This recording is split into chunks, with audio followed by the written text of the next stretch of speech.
आप एक अकलियत के दरमियान में से एक नायब वजीर आला, एक मुख्यमंत्री पेश कर दीजिए, ताकि अकलियत को, समाज को भी मिले कि चूंकि अकलियत के समाज में अब की बार का जो गठबंधन की हुकूमत बन रही है, सबसे ज्यादा ढोल और खुशी के पटाखे अगर किसी ने फोड़े हैं तो अकलियत के समाज के लोगों ने फोड़े हैं। जनाब डिप्टी स्पीकर साहब, आपने मुझे बोलने का मौका दिया, मैं इसके लिए शुक्रिया अदा करता हूं।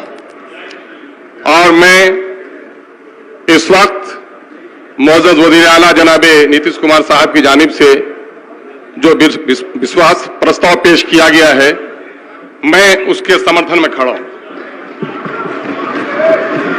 हर चंद के इस गठबंधन ने, चाहे वजीर आला हो या नायब वजीर आला हो, इस गठबंधन ने मेरा समर्थन नहीं मांगा, लेकिन उसके बावजूद भी समर्थन में खड़ा ही नहीं हूं, बल्कि मैं पूरे मंत्रिमंडल को मुबारकबाद भी दे रहा हूं। क्यों दे रहा हूं? उसकी वजह क्या है? उसकी वजह यह है कि मजलिस इत्तेहादुल मुस्लिमीन कभी मुफाद की सियासत नहीं करती, हम वसूलों की सियासत करते हैं।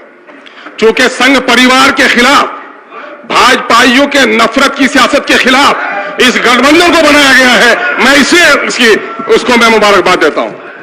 मैं समझता हूं डिप्टी स्पीकर साहब कि इस वक्त बिहार ने अपनी ताकत का फिर से एक मरतबा लोहा मनवा लिया है कि नफरत की वह आंधी जो चल रही थी उसको रोकने का काम किया गया है। लेकिन मैं समझता हूं कि इस वक्त हमारे वजीर आला और नायब वजीर आला दोनों के दो बड़े नारे हैं।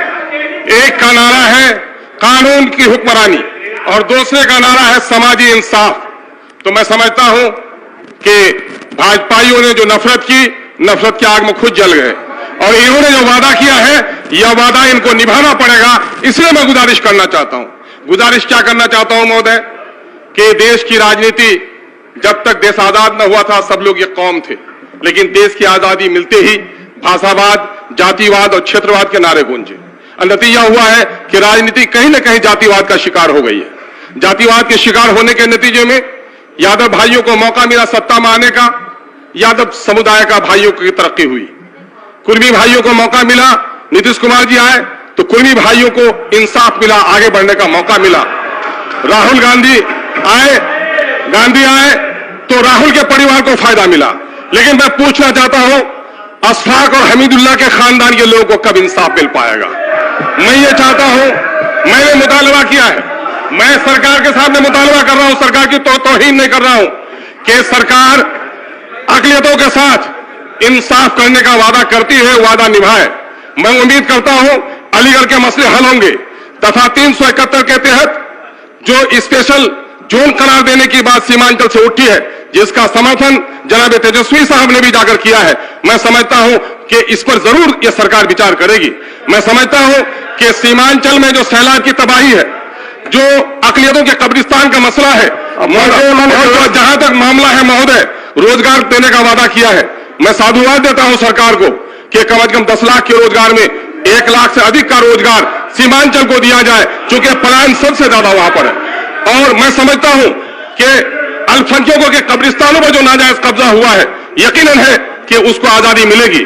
आखिर में एक बात कह के जाना चाहूंगा महोदय, सरकार में है महोदय, लेकिन मामला यह है कि कुर्सियों की वजह से मान सम्मान में नहीं, खुद एतमादी में भी इजाफा होता है महोदय।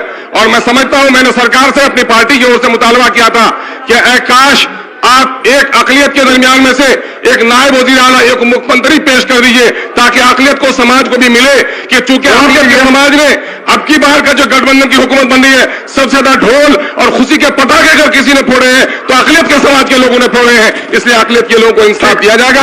मैं उम्मीद और आशा करता हूं कि सरकार अक़लियतों के साथ, दलितों के साथ, SC ST के साथ, बाबा जी के पैरोकारों के साथ इंसाफ करेगी।